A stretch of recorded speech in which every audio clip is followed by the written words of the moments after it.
بسم اللہ الرحمن الرحیم والصلاة والسلام علی رسولہ الکریم وعلی آلہ واصحابہ اجمعین۔ ہمارے نبی پاک صلی اللہ علیہ وسلم کی عمر اس وقت 35 سال تھی جب بیت اللہ کو بنانے کا نظام چلا۔ تو حجر اسود کو جب رکھنے کا موقع آیا، اس وقت تو یہ پورا پتھر تھا، تو 2-3 ٹکڑیاں پڑی۔ تو ہر قبیلے کے سردار کا دعویٰ یہ ہوگا کہ یہ پتھر میں رکھوں گا، اور 5 دن اس پہ جھگڑا چلتا رہا۔ تو 5ویں دن خطرہ پیدا ہو گیا کہ آپس میں تلواریں نکل آئیں گی، اتنی آپس میں سختی پیدا ہو گئی۔ تو ابو امیہ ایک شخص تھا قبیلہ مخزوم کا، اس نے کہا بھائی ایسا کرو، صبح سارے بیٹھ جاؤ بیت اللہ کی دیوار کے پاس، سب سے پہلے جو حرم میں داخل ہوگا نا، اس کو ہم اپنا قاضی مان لیں گے۔ تو سب کو یہ تجویز پسند آ گئی کہ ہاں یہ ٹھیک ہے۔ تو اگلے دن یہ سارے بڑے سردار بیٹھے، تو سب سے پہلے ہمارے نبی داخل ہوئے۔ ان کا لو بھائی صادق امین آ گئے، صادق امین آ گئے، صادق امین آ گئے، ہم راضی ہیں ان کے فیصلے پر، راضی ہیں۔ تو آپ نے کہا چادر لاؤ، چادر لائے، اس پر آپ نے پتھر رکھا، سارے سرداروں سے کہا چادر کو کونوں سے پکڑ کے اٹھاؤ۔ تو سارے سرداروں نے چادر پکڑ کے جب اس کے لیول پر پتھر آیا تو آپ نے اٹھا کے اس کو اس کے اندر رکھ دیا۔ یہ جنت کا پتھر ہے، یہ سفید رنگ کا تھا۔ اور جب طوفان نوح میں بیت اللہ ضائع ہو گیا تھا، تو یہ پتھر فرشتوں نے یہ سامنے جو پہاڑ ہے جبل قبیس، اس میں اس کو فکس کر دیا تھا۔ پھر ابراہیم علیہ السلام کو اللہ نے رہبری فرمائی کہ یہ وہ پتھر ہے، اس کو یہاں لگانا ہے۔ تو اب تھوڑا ہم واپس چلتے ہیں کہ جب حضرت ہاجرہ علیہ السلام کو اللہ نے پانی دے دیا، زم زم عبری زبان کا لفظ ہے، رک جا رک جا، تو ہمارے نبی نے فرمایا کہ کاش ہماری ماں یہ نہ کہتی تو یہاں پورا ایک دریا بہہ جاتا۔ اتنا اللہ کی رحمت جوش میں تھی، وہ نیچے چلا گیا۔ تو اب یہ راستہ چلتا نہیں تھا، ادھر کوئی آتا جاتا نہیں تھا۔ تو قبیلہ جرہم، یمن کا عرب قبیلہ، وہ کہیں دور سے گزر رہے تھے اور ان کو پانی کی طلب ہوئی، پانی ختم ہو گیا ان کا۔ تو ان کے سردار نے ان پہاڑوں پہ پرندوں کو اڑتے دیکھا۔ اس نے کہا میں یہاں کئی دفعہ گزرا ہوں، یہاں پرندے نہیں ہوتے، لگتا ہے یہاں پانی ہے جو پرندے اوپر اڑ رہے ہیں۔ تو انہوں نے ایک آدمی بھیجا، تو اس نے وہاں دیکھا کنواں نہیں، وہ چشمہ تھا۔ تو اس نے جا کے بتایا، تو وہ قبیلہ آ کے کہنے لگا بی بی اگر آپ اجازت دیں تو ہم یہاں آباد ہو جائیں۔ اب اللہ حضرت ہاجرہ کی آبادی کا سامان فرما رہے ہیں۔ کہنے لگے ہو جاؤ، لیکن پانی میرا ہوگا، پانی پہ قبضہ میرا ہوگا۔ کہ ٹھیک ہے، پانی آپ کا۔ وہ قبضہ گروپ تو تھے نہیں اس وقت کہ پانی آپ کا، ہم آپ کے قریب رہیں گے۔ عرب کی ایک قسم ہے عرب بائدہ، ایک ہے عرب عاربہ، ایک ہے عرب مستعربہ۔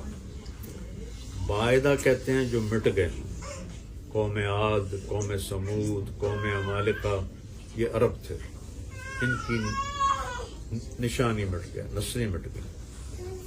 وہ عرب عاربہ ہیں جن کو قحطانی بھی کہتے ہیں، یہ یمن کے جو عرب تھے ان کے بڑے کو عرب عاربہ کہتے ہیں، اور ان قبائل کو عرب عاربہ اور یا قحطانی کہتے ہیں۔ عرب مستعربہ حضرت اسماعیل کی اولاد کو کہتے ہیں. جو حضرت اسماعیل کی اولاد سے نسل چلی اس کو عرب مستعربہ کہتے ہیں اور عدنانی کہتے ہیں. اور ہمارے نبی عدنانی عرب تھے، قحطانی عرب نہیں تھے، عدنانی عرب تھے. تو بنو قزاع نے 300 سال، بیچ میں ہم نے وہ حضرت حاجرہ والا کے ساتھ سارا سمیٹ دیا ہے. بنو قزاع نے 300 سال حکومت کی مکہ پر. تو پھر بنو خزاع ایک قبیلہ تھا، اس نے حملہ کر کے اور مکے پہ قبضہ کر لیا. جب بنو جرہم کو اندازہ ہو گیا کہ ہم شکست کھا رہے ہیں تو انہوں نے کنویں میں پتھر اور سامان اور کیا کچھ اس میں ڈال کے کنواں بند کر کے اس کو اوپر سے پتھروں سے بند کر دیا. تو جب خزاع آئے تو ان کو پانی کا نشان نہیں ملا.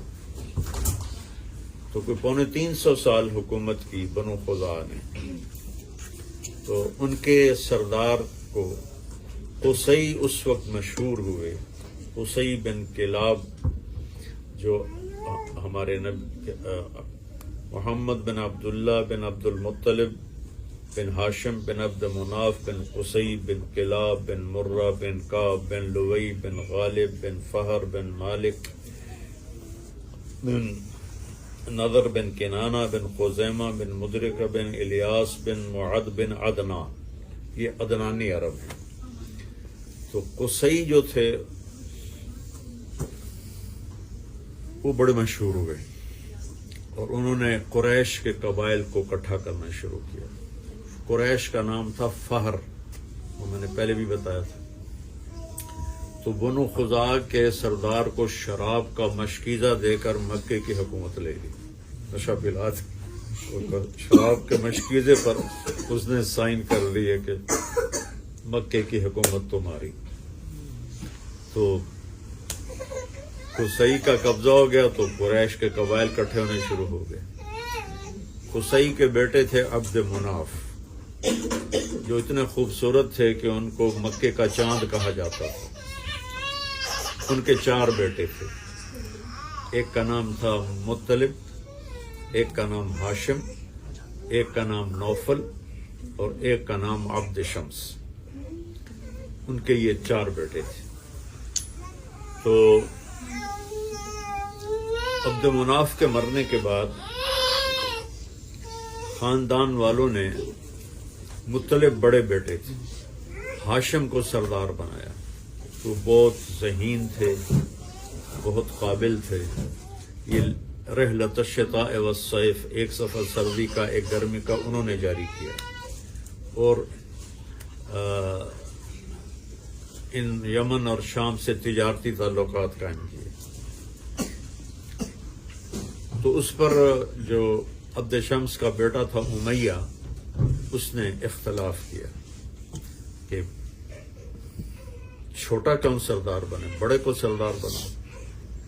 تو اس پہ جھگڑا ہو گیا.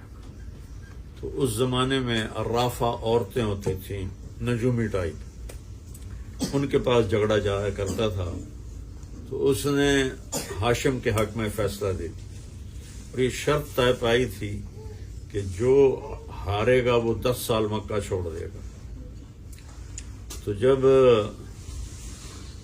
اس عرافہ نے ہاشم کے بارے میں فیصلہ دیا تو امیہ کو 10 سال کی جلاوطنی کرنی پڑی. وہ شام چلا گیا اور یہاں سے بنو ہاشم اور بنو امیہ کی آپس میں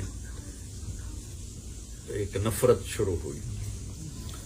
تو ہاشم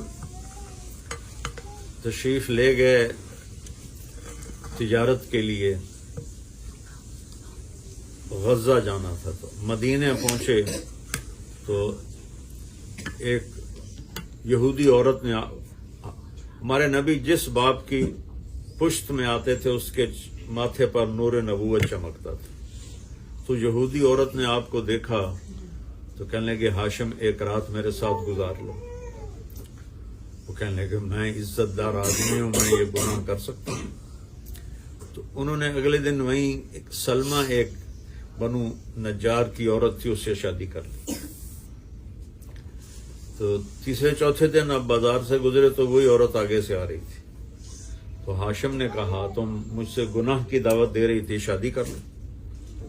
اس نے ایسے دیکھا اور کہا میں بھی شریف عورت ہوں, تیرے ماتھے پر نور نبوت تھا آخری نبی کا, میرے جی میں آئے میرے پیٹ میں آ جائے, پر وہ تو سلمہ کے قسمت میں تھا. تو یہاں سے تشریف لے گیا غزہ جہاں آج کل جنگ ہو رہی, وہاں ان کا انتقال ہو گیا. تو ان کی قبر غزہ میں تھی, اب تو اس کا کوئی نشان نہیں ہوگا, لیکن ان کا انتقال 32 سال کی عمر میں ہوا غزہ میں. تو سلمہ سے ایک بیٹا پیدا ہوا, اس کے پیدائشی بال سفید تھے, تو اس نے اس کا نام رکھا شیبہ, سفید بالوں والا. اب مطلب جو بڑے بیٹے تھے وہ سردار بنے, لیکن ان کو پتہ نہیں تھا کہ ہاشم نے مدینے میں شادی کی اور اس سے کوئی بیٹا ہوا. ایک دن ایک مکے کا آدمی مدینے سے گزر رہا تھا, تو باہر میدان میں لڑکے تیر اندازی کر رہے تھے. تو صرف ایک لڑکے کا نشانہ وہ ٹارگٹ پر پہنچتا تھا, وہ کہتا خذھا انا بن ہاشم, دیکھو میرا تیر اور میرا نشانہ, میں ہاشم کا بیٹا ہوں. اس کے کانوں میں بات پڑ گئی. تو وہ مکے پہنچا اور مطلب سے کہنے لگا ہاشم کی کوئی اولاد مکے میں مدینے میں ہے؟ کہنے لگے مجھے تو نہیں پتا. کہنے لگا میں نے یہ سنا ایک بچے کو کہتے ہوئے.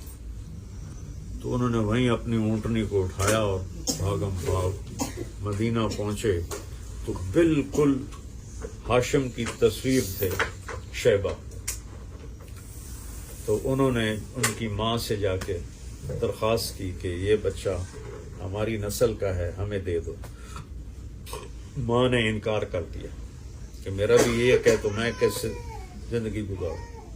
تو انہوں نے سلمہ کے بھائی سے بات کی کہ یہ آئندہ قریش کا سردار بنے گا, تو اپنی بہن کو سمجھاؤ, بہت بڑا نقصان ہو جائے گا اگر اس نے اس کو نہ دیا. پھر بھائی نے سمجھایا کہ یہ تو ہاشم کا بیٹا ہے, تو مکے کا سردار بنے گا. تو ماں نے